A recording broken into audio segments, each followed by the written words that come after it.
جونه جولان کنم براه وای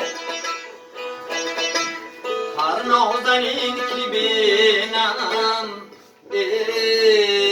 جولان کنم براه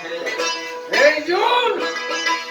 آه زدل برارم بر یاد کچ کلاه آه زدل برارم بر یاد کچ کلاه چون این درختم احرا همچون مهی دو هفته هر هفته دید نتوان عاشق شدم به ماه هر هفته دید نتوان خانه شدم به ماه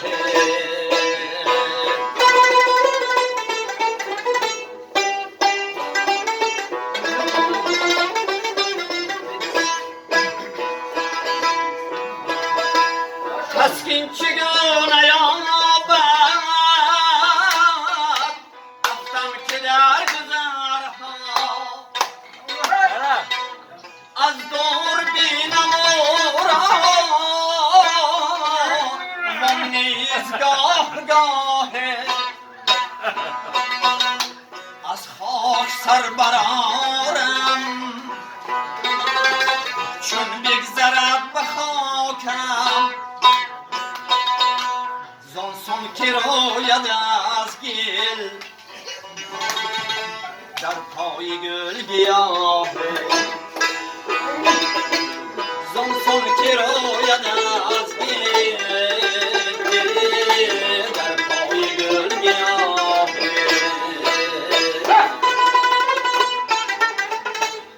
ای جون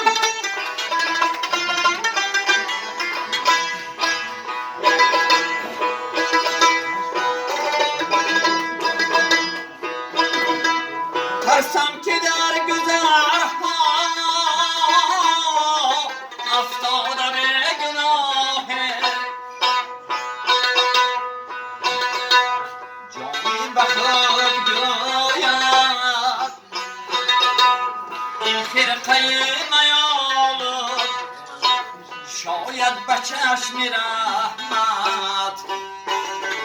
سویت کند نگاه